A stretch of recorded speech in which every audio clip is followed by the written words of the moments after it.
केरल की राजनीति उबाल पर है, इसलिए नहीं कि केरल में बहुत कुछ हो रहा है, बल्कि इसलिए कि कानून व्यवस्था को मुद्दा बनाते हुए भारतीय जनता पार्टी केरल पर पूरे तरीके से आक्रामक है और खास करके केरल की सरकार को कटघरे में खड़ा कर रही है। भारतीय जनता पार्टी के अध्यक्ष अमित शाह केरल की पदयात्रा पर हैं। राजनीतिक हत्याओं को लेकर अमित शाह ने राज्य सरकार पर न सिर्फ निशाना साधा बल्कि हल्ला बोल दिया है। भारतीय जनता पार्टी की यह पदयात्रा 15 दिनों तक चलेगी। भारतीय जनता पार्टी इसे राज्य में लाल आतंक के तौर पर करार दे रही है और इस यात्रा के जरिए भारतीय जनता पार्टी के कार्यकर्ताओं का जहां मनोबल बढ़ाने की कोशिश की जा रही है, वहीं अमित शाह इससे कई राजनीतिक मकसद भी साधते दिख रहे हैं। कुल मिलाकर देखा जाए तो अमित शाह जिस तरह से इस पूरे मुद्दे को भुनाने की पुरजोर कोशिश कर रहे हैं, वो प्रस्तुत करता है कि केरल को लेकर भारतीय जनता पार्टी की नीति न सिर्फ स्पष्ट है बल्कि भारतीय जनता पार्टी अपने रणनीति पर आगे बढ़ते हुए केरल पर भी भगवा झंडा फहराने की पुरजोर कोशिश कर रही है।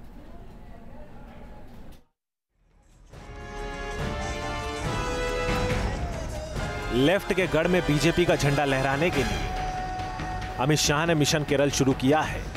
केरल के पयन्नूर में अमित शाह ने कम्युनिस्ट पार्टी से दो हाथ करने के लिए बीजेपी की जनरक्षा यात्रा शुरू की। अलग अलग जिलों में जनरक्षा यात्रा 3 अक्टूबर से 17 अक्टूबर तक चलेगी। यात्रा की शुरुआत के साथ अमित शाह ने केरल में बीजेपी कार्यकर्ताओं और संघ से जुड़े लोगों की हत्या को लेकर राज्य की लेफ्ट सरकार पर हल्ला बोला। ये पद यात्रा हम कन्नूर जिले से क्यों निकाल रहे हैं, पयन्नूर से क्यों निकाल रहे हैं? ये जिला है यहां के मुख्यमंत्री जी का, ये जिला है कम्युनिस्ट पार्टी के सेक्रेटरी का, और यही जिले में सबसे ज्यादा हत्याएं और हिंसा सरकार बनने के बाद हुई। केरल में राजनीतिक हत्याओं का लंबा इतिहास रहा है। यहां लेफ्ट और कांग्रेस के बीच झड़पें होती रही हैं, लेकिन अब बीजेपी ने केरल में पैर जमाने की कोशिश की है। बीजेपी का दावा है कि केरल में अभी तक संघ और बीजेपी से जुड़े 120 लोगों की हत्या हो चुकी है, जबकि खुद सीएम के इलाके में 84 हत्या का दावा किया जा रहा है। अकेले सीएम के जिले में, विजयन जी के जिले में 84 से ज्यादा हमारे कार्यकर्ताओं को शहीद कर दिया गया है। मैं आज इस मंच ऊपर से विजयन जी को पूछना चाहता हूं, विजयन जी, ये 84 कार्यकर्ताओं के खून का धब्बा किसके कपड़े पर लगा है? मिशन केरल के लिए निकले अमित शाह ने सीपीएम को लपेटा तो सीपीएम ने भी पलटवार किया है। तो अब ये उल्टा हम पर आरोप लगा रहे हैं। इस बार भी ये पूरा हिंसा शुरू कब हुआ? चुनाव के नतीजे जिस दिन आ रहे थे उस दिन बॉम्ब फेंक के हमारे चीफ मिनिस्टर के कॉन्स्टिट्यूंसी में बॉम्ब फेंक के सीपीएम कॉमरेड्स को मारा, जान से शुरू किया उन्होंने, आरोप लगाते हम पे। केरल में राजनीतिक हिंसा के खिलाफ निकाले जाने वाली यात्रा के जरिए बीजेपी अपने कार्यकर्ताओं का मनोबल बढ़ाना चाहती है। इसी मुहिम के तहत बुधवार को यूपी के सीएम योगी भी अमित शाह की इस यात्रा में शामिल होने के लिए केरल पहुंच रहे हैं। भारतीय जनता पार्टी के राष्ट्रीय अध्यक्ष अमित शाह के आने से जो कार्यकर्ता हैं वो पूरी तरीके से उत्साहित हैं और कार्यकर्ताओं का जोश देखा जा सकता है। प्रधानमंत्री नरेंद्र मोदी जब इस तरह की रैली करते हैं वाराणसी में तो ऐसा नज़ारा देखने को मिलता है, लेकिन साउथ में ये नज़ारा अपने आप में बयान कर रहा है कि भारतीय जनता पार्टी की ताकत जो है वो साउथ में भी अब बढ़ने लगी है। केरल से वीडियो जर्नलिस्ट सुभाषचंद्र के साथ रविकांत राय। 15 दिनों की पदयात्रा जिसमें न सिर्फ अमित शाह जो कि भारतीय जनता पार्टी के अध्यक्ष हैं बल्कि भारतीय जनता पार्टी के तमाम कैबिनेट मंत्री भी वहां पर मौजूद रहेंगे। यहां तक कि उत्तर प्रदेश के मुख्यमंत्री योगी आदित्यनाथ भी केरल का रुख कर रहे हैं। अब जरा आपको हम समझाना चाहते हैं कि आखिरकार केरल क्यों इतना महत्वपूर्ण है भारतीय जनता पार्टी के लिए। 2019 के लोकसभा के चुनाव के लिए भारतीय जनता पार्टी के लिए केरल और पश्चिम बंगाल 2 ऐसे राज्य हैं जो महत्वपूर्ण हैं, क्योंकि इन दोनों राज्यों को अगर आप मिला दें तो तकरीबन 70 से 80 सीटें इन दोनों राज्यों में जीतने की संभावनाएं बनती हैं। और अगर ऐसा संभव हो पाता है तो भारतीय जनता पार्टी को अगर कोई नुकसान उत्तर भारत में होता है तो उसकी भरपाई इन 2 राज्यों से हो सकती है, जहां सबसे ज्यादा उम्मीद भारतीय जनता पार्टी को केरल से है और इसीलिए केरल से हुंकार भरी जा रही है। केरल में आज तक भारतीय जनता पार्टी अपने पैर नहीं जमा पाई है, लेकिन जिस तरह से पिछले 3 साल में भारतीय जनता पार्टी को धीरे धीरे जमीनी स्तर पर सफलता मिल रही है, यह प्रदर्शित करती है कि भारतीय जनता पार्टी के लिए केरल बहुत ही महत्वपूर्ण है। और यही वजह है कि अमित शाह 15 दिनों तक केरल में ही रहने की अपनी बात भी कह रहे हैं। न सिर्फ केरल में बल्कि सीपीएम के खिलाफ देश के तमाम राजधानियों में प्रदर्शन किया जाएगा। कुल मिलाकर भारतीय जनता पार्टी इसे बहुत ही बड़ा मुद्दा बना रही है। आखिरकार केरल इतना महत्वपूर्ण क्यों है, सुनिए हमारी इस खास बातचीत में जो हमारे संवाददाता रवि के साथ भारतीय जनता पार्टी के अध्यक्ष अमित शाह ने की है। भारतीय जनता पार्टी के राष्ट्रीय अध्यक्ष अमित शाह जी हमारे साथ मौजूद हैं। राजनीतिक हिंसा के खिलाफ जन सुरक्षा यात्रा जो आपने आज निकाली है उसका आगाज़ है। आपने कहा कि आपके कार्यकर्ताओं का बलिदान बेकार नहीं जाएगा। किस तरीके से अपने कार्यकर्ताओं में भरोसा दोबारा आप लोग लाएंगे ताकि वो राजनीतिक हिंसा ना हो पाए? भरोसा आप देख ही रहे, जिस प्रकार से 9 किलोमीटर तक कम से कम 8,000 कार्यकर्ता मेरे साथ पैदल चले। मुझसे बहुत बड़ी आयु वाले कार्यकर्ता भी चले हैं, युवा भी चले हैं, महिलाएं भी चली है, बच्चों को ले लेकर लोग रोड पर निकले हैं। ये भरोसा है तभी तो इतने लोग जन सुरक्षा यात्रा के साथ जुड़े हैं। अमित जी, ये जो राजनीतिक हिंसा होती है संघ और बीजेपी परिवार के कार्यकर्ताओं के खिलाफ, कहीं ना कहीं सरकार का उसको सपोर्ट है। आप सीधे तौर पर यहाँ के मुख्यमंत्री को रिस्पॉन्सिबल मानते हैं? अगर वो चाहते तो ऐसा ना होता।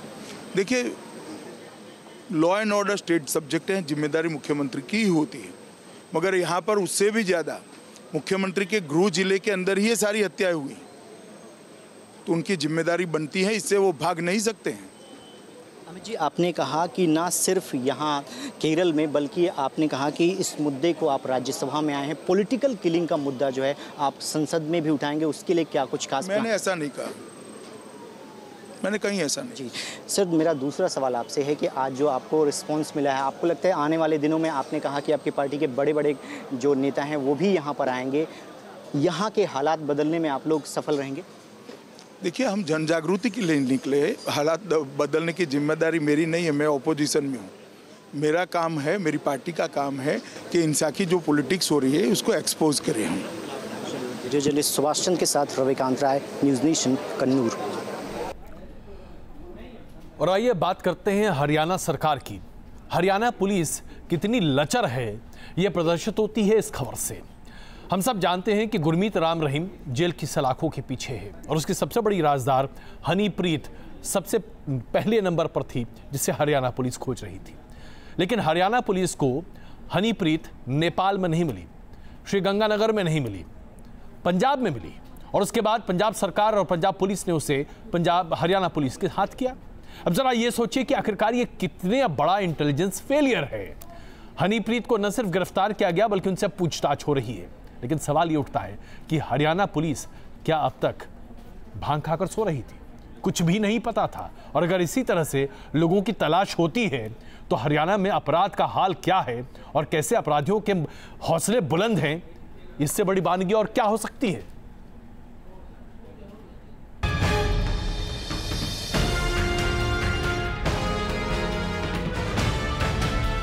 राम रहीम के गुनाहों की सबसे बड़ी राजदार, बलात्कार के दोषी गुरमीत की सबसे करीबी, 38 दिनों बाद हनीप्रीत इंसा की खत्म हुई लुका छिपी।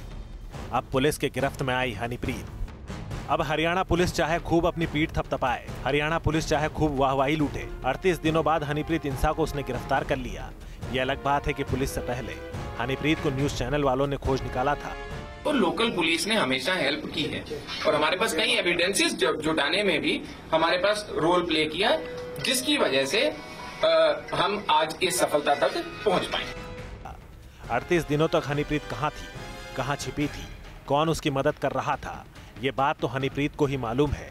लेकिन पुलिस की माने तो हनीप्रीत को लेकर एक दिन पहले से ही उसके पास पुख्ता इनपुट थे। पुलिस ने पूरी नाकेबंदी कर रखी थी और पुलिस ने पूरी मुस्तैदी दिखाते हुए जीरकपुर पटियाला हाईवे से गिरफ्तार कर लिया। इनपुट्स काफ़ी समय से हम इस प्रोसेस के ऊपर लगे हुए थे, लेकिन कल लेट इवनिंग में तकरीबन कुछ इनपुट्स आई थी कि शायद हनीप्रीत की जो मूवमेंट है वो चंडीगढ़ या उसके आसपास के इलाके में हो सकती है। ऐसी स्थिति में हमने कल शाम से ही अपने इंतजामात सख्त किए थे कि यदि ऐसा होता है तो वो हमारी गिरफ्त में ज़रूर आ जाए। तो उसी की बदौलत आज तकरीबन दोपहर को 3 बजे के आसपास हम लोग उसको गिरफ्तार करने में सफल हो पाए। सरेंडर नहीं हुआ है यानी? नहीं जी, सरेंडर नहीं हुआ है। राम रहीम की सबसे बड़ी राजदार अब पुलिस की गिरफ्त में है। बुधवार को उसे कोर्ट के सामने पेश किया जाएगा। हनीप्रीत पर एक नहीं बल्कि कई संगीन आरोप है, जिसके बाद अब उसकी मुश्किलें और बढ़ सकती हैं। हनीप्रीत पर पंचकुला में हिंसा की साजिश का आरोप है। हनीप्रीत पर आरोप है कि उसने राम रहीम को कस्टडी से छुड़ाने की साजिश रची थी। पंचकूला सेक्टर 5 थाने में हनीप्रीत पर देशद्रोह का केस दर्ज है। हालांकि डेरा समर्थक हनीप्रीत पर लगे आरोपों को बेबुनियाद बता रहे हैं और भरोसा जताया है कि अदालत से उन्हें इंसाफ मिलेगा। उन पर कोई धारा देशद्रोह की लगी है, षड्यंत्र करने की लगी है, और षड्यंत्र की धारा या देशद्रोह की धारा लगा देने से पुलिस ने लगाया, कहीं प्रूफ भी नहीं हुआ। अभी तो माननीय न्यायालय के उसमें शरण में जाएंगे। 38 दिनों की भागम-भाग के बाद हनीप्रीत के सामने सरेंडर के सिवा कोई चारा भी नहीं था। माना जा रहा था कि वो पुलिस के सामने सरेंडर कर सकती हैं, लेकिन पुलिस ने उसे बीच रास्ते में ही गिरफ्तार कर लिया। हनीप्रीत ने खुद को निर्दोष जरूर बताया है, लेकिन हनीप्रीत की गिरफ्तारी से पुलिस को उम्मीद है कि राम रहीम और उसके डेरे से जुड़े कई राज से पर्दा उठ सकता है। सूरज अरोड़ा, न्यूज नेशन, पंचकूला। पर्दों से राज तो तब उठे जब हनीप्रीत कुछ बात कहे। हरियाणा पुलिस का ऐसा दावा है कि हनीप्रीत कोऑपरेट नहीं कर रही, लेकिन सवाल तो ये उठता है कि हरियाणा पुलिस जिस तरह से अपनी पीठ थपथपा रही है, हरियाणा पुलिस को खुद अपने आप से पूछना चाहिए कि 38 दिनों तक पुलिस कर क्या रही थी। अगर पंजाब पुलिस ने हनीप्रीत को नहीं पकड़ा होता तो कुछ जानकारी ही नहीं मिलती। ये है हरियाणा पुलिस की उपलब्धि। आप जरा सोचिए, नेपाल से लेकर श्रीगंगानगर तक और उसके बाद भी नहीं मिल रही थी हनीप्रीत। सवाल ये उठता है कि क्या हनीप्रीत को जानबूझकर छिपाया और बचाया जा रहा था? क्या हरियाणा पुलिस के कुछ एक लोग शामिल हैं हनीप्रीत को बचाने में? और जिस तरह से हनीप्रीत ने अपनी बातों को सामने रखा, मीडिया से पहले बातचीत की और उसके बाद पुलिस के हाथ लगी, ये सब कुछ एक बड़ी साजिश की तरफ संकेत तो करते ही हैं। 25 अगस्त की वो तस्वीरें हैं जब हनीप्रीत आखिरी बार राम रहीम के साथ नजर आई। उसके बाद हनीप्रीत कहां गायब हो गई, ये किसी को पता तक नहीं चला। हरियाणा, पंजाब, यूपी, बिहार, दिल्ली और राजस्थान की पुलिस हनीप्रीत की तलाश में छापेमारी करती रही, लेकिन हनीप्रीत का कोई अता पता नहीं चला। इस बीच हनीप्रीत ने दिल्ली आकर वकील से मुलाकात भी कर ली, लेकिन पुलिस को कानो कान खबर तक नहीं हुई। ऐसे में सवाल उठता है कि हनीप्रीत की मदद आखिर कौन कर रहा था? वो कौन लोग थे जो हनीप्रीत को पुलिस से बचाने की कोशिश कर रहे थे? 38 दिनों तक पुलिस हनीप्रीत को खोज नहीं पाई, लेकिन जब हनीप्रीत मीडिया के कैमरों में नजर आई तो पुलिस भी हक की बक्की रह गई। किन्होंने इसको सपोर्ट किया है, किन्होंने इनको शेल्टर प्रोवाइड किया, तो निश्चिंत रहें कि वो कानूनी कार्रवाई जरूर की जाएगी, लेकिन इस सारी चीज में थोड़ा सा समय जरूर लगेगा। इस बीच हनीप्रीत ने मीडिया से बात की और उसने खुद को बेकसूर बताया। हनीप्रीत ने राम रहीम से लेकर पंचकुला में हुई हिंसा पर भी सफाई दी।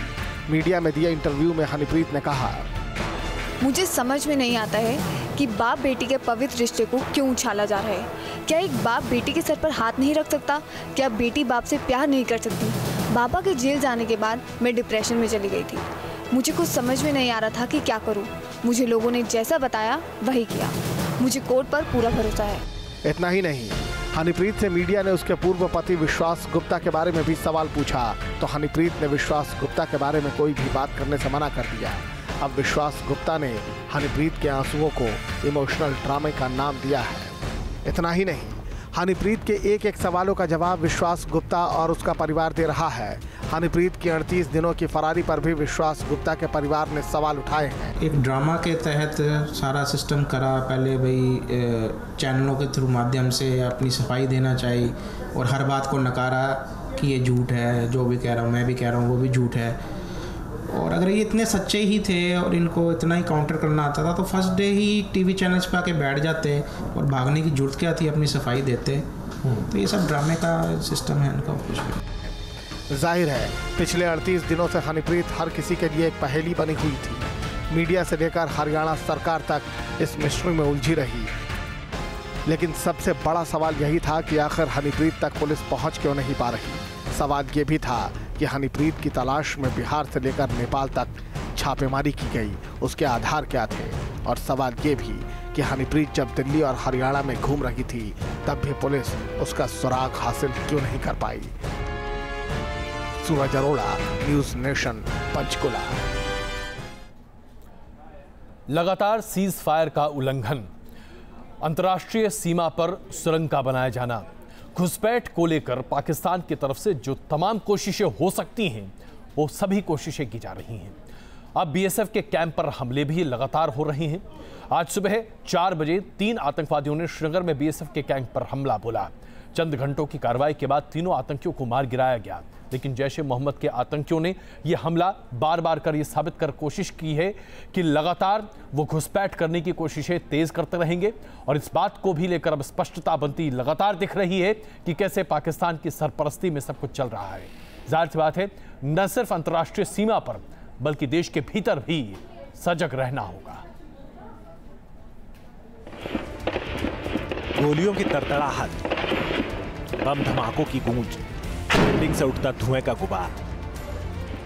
श्रीनगर एयरपोर्ट के करीब हमहमा इलाका सुबह सुबह गोलियों की आवाज से दहल उठा।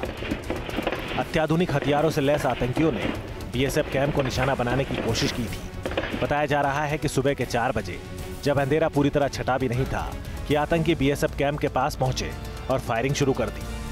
आतंकी बीएसएफ कैंप में दाखिल होकर बड़ी तबाही मचाना चाहते थे, लेकिन गेट पर मौजूद बीएसएफ जवान ने उन्हें ललकारा।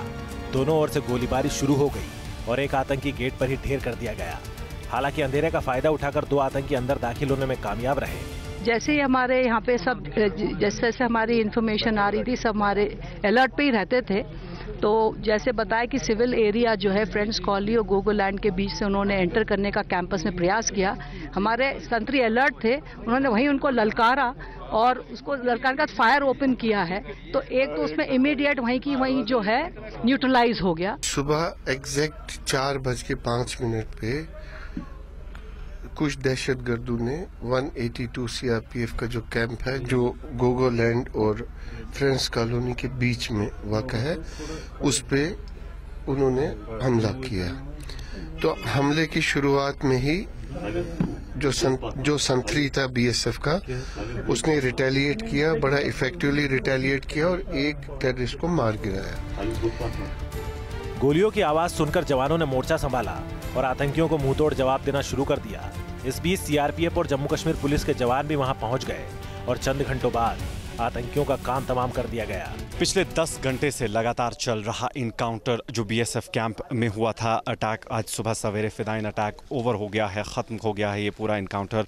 और हमारे पास जो इन्फॉर्मेशन पुलिस की तरफ से आई है उसमें कहा जा रहा है कि 3 फिदाइन इसमें मारे गए हैं। आज सुबह सवेरे 4 बजे ये अटैक हुआ। बीएसएफ कैंप जो है उसके गेट पर पहले इन फिदाइन ने दावा बोल दिया, जहाँ पर एक फिदाइन को गेट पर ही मारा गया था और बाद में 2 फिदाइन जो है, जो आपके विजुअल्स में बिल्डिंग आपको नजर आ रही है, इस बिल्डिंग में घुसने में कामयाब हो गए। 10 घंटे तक सिक्योरिटी फोर्सेस और इन फिदाइन के बीच इनकाउंटर चला और अब जाके वो इनकाउंटर ख़त्म हो गया है। इन दोनों और फिदाइन की बॉडीज़ जो है रिकवर कर ली गई है। जैश ए मोहम्मद ने इस हमले की जिम्मेदारी ली है, लेकिन सवाल सुरक्षा को लेकर भी है। आतंकी एयरपोर्ट के करीब बेहद हाई प्रोफाइल इलाके तक पहुंचने में कामयाब कैसे हो गए? साथ ही आतंकियों को ढेर करने के बाद हिंदुस्तान के जाबाजों ने ऐलान कर दिया है कि आतंकी अगर हिंदुस्तान में दाखिल हुए तो 2 गज जमीन के नीचे भेज दिए जाएंगे। और बीएसएफ कैंप पर हमला करने वालों का आखिरी अंजाम भी वही हुआ। श्रीनगर से इद्रिस लोन के साथ टी न्यूज़ नेशन। अंतर्राष्ट्रीय स्तर पर उत्तर कोरिया को लेकर लगातार खलबली मची हुई है। न तो उत्तर कोरिया अमेरिका से किसी मामले में पीछे रहना चाहता है और न ही जंग के लादे जाने का कोई खौफ उत्तर कोरिया के शासक पर है। दुनिया के तमाम ताकतवर देश लगातार कोशिश कर रहे हैं कि उत्तर कोरिया के दिमाग में कुछ चीज़ों को बताया जाए और समझाया जाए कि आप दुनिया भर पर तीसरा विश्व युद्ध नहीं ला सकते। लेकिन ऐसा लगता है कि उत्तर कोरिया के तानाशाह के दिमाग में ये छोटी सी बात नहीं घुस रही और अब उत्तर कोरिया ने जापान पर परमाणु हमले की धमकी दी है। कुल मिलाकर देखा जाए तो ऐसा लग रहा है जैसे कि अंतर्राष्ट्रीय स्तर पर एक भूचाल बस आने को है। नॉर्थ कोरिया का तानाशाह किम जोंग उन दुनिया के लिए नासूर बनता जा रहा है। उसकी सनक के कारण दुनिया पर बड़ी जंग का खतरा मंडरा रहा है। वो कभी मिसाइल का परीक्षण कर अमेरिका को धमका रहा है तो कभी हाइड्रोजन बम की हुंकार भर रहा है। किम जोंग उन के सिर पर ऐसी सनक सवार है कि वो ताकतवर मुल्कों को धौंस दे रहा है। अमेरिका से भी वो नहीं डर रहा है, उल्टे बार बार जंग की धमकी दे रहा है। किम जोंग उन ने अब जापान को नेस्तनाबूद करने की धमकी दी है। उत्तर कोरिया ने सीधे सीधे जापान पर परमाणु बमों से धमाका करने का ऐलान किया है। कोरियन सेंट्रल न्यूज़ एजेंसी में प्रकाशित लेख में लिखा गया है कि जापानी प्रधानमंत्री शिंजो आबे के गंदे राजनीतिक लक्ष्य पहले ही सामने आ चुके हैं। जापान की इन सब हरकतों के चलते कोरियन प्रायद्वीप में तनाव बढ़ रहा है। जापान का यह आत्मघाती कदम उसके आसमान के ऊपर परमाणु बादल लेकर आएगा। नॉर्थ कोरिया की यह धमकी जापान के उस कदम के बाद सामने आई है जिसमें जापानी पीएम ने यूएन महासभा में दिए भाषण में इंटरनेशनल कम्युनिटी से अपील की थी कि कोई भी मुल्क उत्तर कोरिया से कोई बातचीत न करे ताकि किम जोंग को घेरा जा सके। जापान के इस कदम का कहीं न कहीं अमेरिका ने भी समर्थन किया था और कई मुल्क मानते हैं कि उत्तर कोरिया को रोकने के लिए सख्त कदम उठाने ही होंगे। लेकिन इसका किम जोंग पर जरा भी असर नहीं हुआ। उल्टे वो अमेरिका को कई बार धमकी दे चुका है और जापान दक्षिण कोरिया की तरफ भी आंखें तरेड़ रहा है। Team news nation.